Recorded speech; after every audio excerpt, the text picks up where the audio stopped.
Débat. Question de Madame Virginie Duby-Muller à Madame la secrétaire d'État auprès du Premier ministre chargé des personnes handicapées. Merci Madame le ministre. Ils s'appellent Ezio, Thelma, Livia, Mohamed, Gabriel. Ils sont atteints de différents handicaps, moteurs ou psychologiques. Ces enfants ne demandent qu'à aller à l'école et suivre une scolarité avec leurs camarades.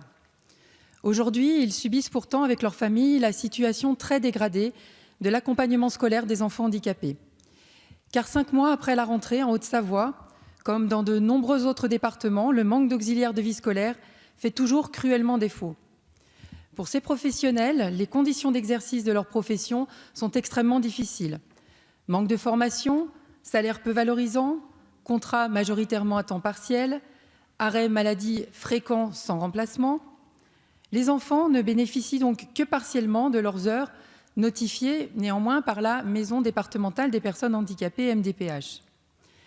Pour des enfants handicapés, ce temps n'est pas juste précieux, c'est le garant de leur avenir et de leur autonomie.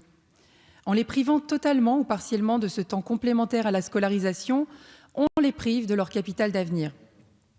Au terme du parcours du combattant qu'on leur impose, les familles en viennent à déscolariser les enfants ou à traverser la frontière pour les inscrire dans les écoles de notre voisin suisse pour une meilleure prise en charge, notamment sur la méthode ABA pour lutter contre les troubles de l'autisme.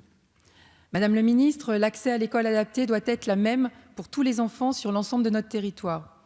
Vous avez d'ailleurs affirmé il y a quelques mois votre volonté de faire de la scolarisation des enfants handicapés une priorité absolue.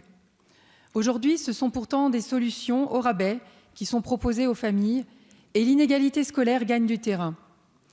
Dans une Europe qui progresse sur la question du handicap, la France fait office de mauvais élève, tant sur le plan de l'inclusion scolaire que sur les prises en charge possibles. Quel est donc votre plan d'action pour résoudre ce problème urgent et selon quel calendrier? Merci Madame la députée. La parole est à Madame la secrétaire d'État. Madame la ministre, vous avez la parole. Madame la présidente, mesdames et messieurs, mesdames les députés, Madame Duby-Muller, vous avez raison, garantir le droit à une scolarisation de qualité à tous les élèves en situation de handicap nécessite une transformation profonde du système éducatif et de l'offre médico-sociale.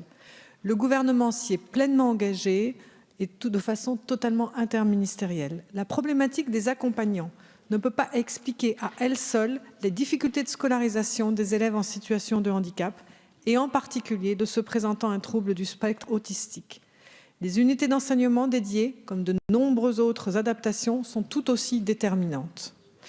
Dès la rentrée 2017, le gouvernement a sanctuarisé 50 000 emplois aidés et créé 8 086 postes d'accompagnants d'élèves en situation de handicap supplémentaires.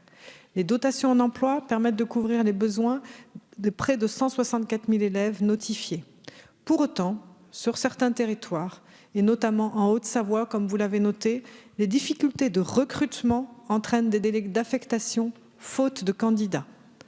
Concernant les notifications insuffisantes en heures, comme vous l'avez souligné, il convient de distinguer 2 types d'aides. Les aides humaines individuelles, qui font l'objet en effet de notification d'un volume horaire à respecter, et des aides humaines mutualisées, dont le volume horaire n'est pas défini et dont les emplois du temps sont à la charge à ce près de l'établissement. Pour résoudre les difficultés récurrentes d'accompagnement, le gouvernement a annoncé plusieurs mesures pour permettre à l'école de la République d'être pleinement inclusive. Mieux informer, former et accompagner les enseignants par des appuis ressources.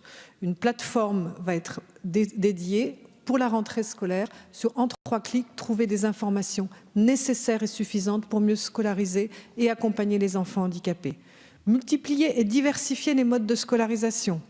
Veiller à ce que les élèves sortent de l'école avec un diplôme ou une certification professionnelle, car ce qui nous anime, c'est bien leur insertion après dans la société. Adosser l'offre médico-sociale aux établissements scolaires. Ça doit être l'affaire de tous et c'est bien mettre en route le décret de 2009 sur la coopération entre le médico-social et l'éducation nationale qui nous importe. Améliorer le recrutement et l'organisation du dispositif d'accompagnement.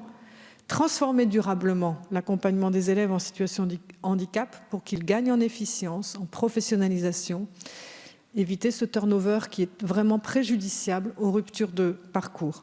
L'accompagnement ne doit pas devenir la condition de la scolarité et de la scolarisation des élèves en situation de handicap et dispenser les établissements scolaires d'adapter, avec l'appui du secteur médico-social, les conditions d'études et leurs besoins éducatifs particuliers.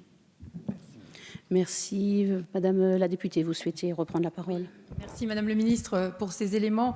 Effectivement, je tenais vraiment à appeler votre attention sur la détresse réelle des familles et vous avez souligné le problème spécifique en Haute-Savoie, le problème de recrutement puisque nous avons la Suisse voisine. Donc je compte naturellement sur votre vigilance pour vous intéresser à la spécificité frontalière de notre territoire et trouver des solutions adaptées pour accompagner notamment les familles et puis faire en sorte naturellement que ce soutien soit suivi parce que vous avez rappelé que le turnover était aussi une difficulté et ces enfants-là ont besoin d'un suivi régulier avec des personnes en lesquelles ils ont confiance pour pouvoir évoluer et on constate en tout cas que les efforts sont là à partir du moment où ils ont des personnes de confiance pour les accompagner. Merci. Merci.